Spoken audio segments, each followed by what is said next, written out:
भारत और हिंदू ये सिनोनिमस है। जहां भारत है वहीं हिंदू है। अगर भारत नहीं रहेगा तो हिंदू भी नहीं रहेगा। पाकिस्तान, बांग्लादेश, अफगानिस्तान, वो भारत नहीं रहा तो हिंदू भी नहीं रहा। और हिंदू है तो भारत है। जिस हिस्से के अंदर हिंदू कम होता जाएगा वहां भारत भी संकट में आने वाला है। ये जो वैचारिक स्पष्टता है ये संघ की सबसे खास बात है।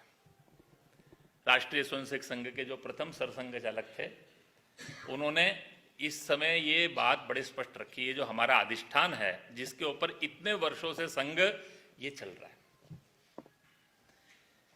देश आजाद हो गया। आजादी के बाद के कालखंड के अंदर एक प्रश्न आ गया, स्वाधीनता। एक बड़ा महत्व का प्रश्न आया, स्वाधीनता और स्वातंत्र्य। स्वाधीनता प्राप्त होगी, स्वातंत्र्य नहीं मिला। यह स्वातंत्र्य थोड़ा अलग चीज है। हम किसके लिए लड़ने चले थे? क्या देश के अंदर ये हजारों वर्षों का जो राष्ट्र का प्रवाह है इसका कोई वैशिष्ट्य है कि नहीं? हम किसके लिए लड़ रहे थे? दुर्भाग्य से आजादी की लड़ाई पूरी होते होते तक इस देश के अंदर एक वैचारिक भ्रम आ गया। उस समय के द्वितीय सरसंघ चालक पूजनीय गुरुजी का, गोलवलकर जी का बड़ा महत्व का योगदान है इस बात के अंदर कि देश को स्वाधीनता तो मिली है लेकिन सारे देश के अपने प्रश्नों का समाधान कोई सोशलिज्म, कोई कम्युनिज्म, कोई वेस्टर्न मॉडल में देख रहा था। ऐसे समय में कुछ वैकल्पिक विचार भी होगा क्या?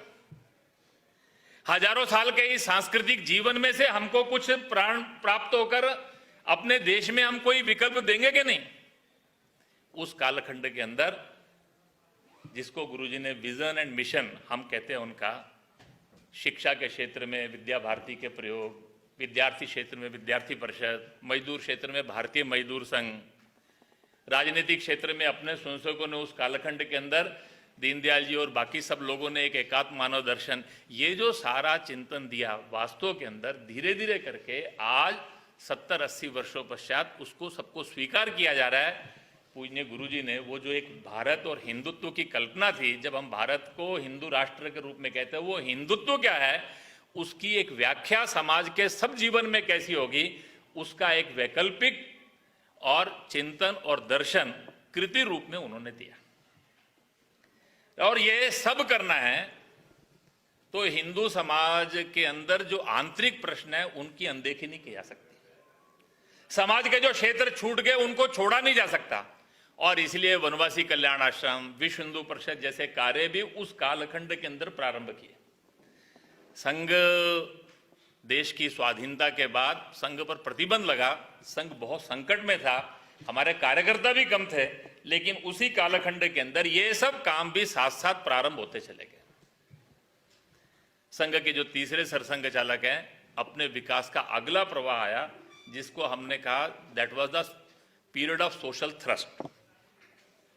पूजनीय बाला साहब का, जिसके बारे में राम माधव जी, कार्तिकेय जी ने काफी विस्तृत कहा, समाज जीवन के सब क्षेत्रों में संघ का प्रवेश। आज देश के अंदर बड़ी मात्रा में सेवा कार्य दिखाई देते हैं तो वो सारे सेवा कार्यों का प्रारंभ।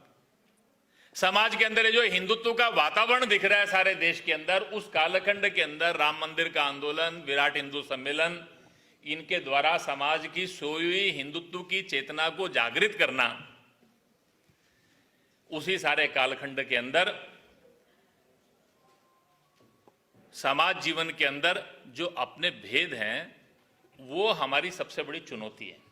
और इसीलिए किसी ने उनसे सवाल किया, हिंदू संगठित हो गया तो इसकी कसौटी क्या होगी? उन्होंने कहा सामाजिक समानता आ गई, समरसता आ गई, तो मैं कहूंगा हिंदू संगठित हो गया।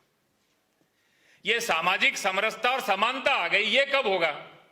जब दैनंदिन जीवन में छुआछूत खत्म हो जाएगी और जीवन के अंदर रोटी बेटी के व्यवहार में हिंदू समाज जाति से ऊपर उठकर सोचना शुरू करेगा तो हम कहेंगे कि समानता आ जाएगी। ये उस कालखंड के अंदर बहुत स्पष्ट, कभी कभी संघ रूढ़िवादी तरह तरह की बातें करने वाले सब लोग, उनको संघ की, हिंदू संगठन की कल्पना क्या है? हिंदू संगठन किसी की प्रतिक्रिया में नहीं है। हिंदू संगठन के पीछे का कल भाव क्या है ये हमको समझने की जरूरत है। और रज्जू भैया का जो कालखंड है, उस कालखंड के अंदर समाज की सज्जन शक्ति को लेकर ही समाज परिवर्तन आएगा। देश में संघ के विचार की स्वीकार्यता हो गई, देश में संघ के प्रति एक विश्वास जग्या, धीरे धीरे करके संघ के स्वयंसेवक समाज जीवन के नेतृत्व के स्थानों पर पहुंचने लगे। लेकिन केवल संघ के द्वारा समाज परिवर्तन नहीं होगा। रज्जू भैया कहा करते थे, सज्जन शक्ति और संघ दोनों मिलकर ही समाज परिवर्तन लेकर आएंगे। ये जो राष्ट्रीय स्वयंसेवक संघ के अंदर एक बड़ा स्पष्ट जो विचार है, और इसीलिए उस कालखंड के अंदर संपर्क विभाग, संघ की प्रतिमा ठीक से सबके सामने पहुंचे तो प्रचार विभाग, ये उस सारे कालखंड के अंदर प्रारंभ हुए। उसी दौर के अंदर समाज जीवन के प्रमुख लोगों को मिलना, जोड़ना, और फिर पूज्य सुदर्शन जी का जो कालखंड आया वो वैचारिक प्रखरता का था। इस देश के अंदर आखिर इतिहास किसकी दृष्टि से पढ़ाया जाएगा? शिक्षा का आधार क्या रहेगा?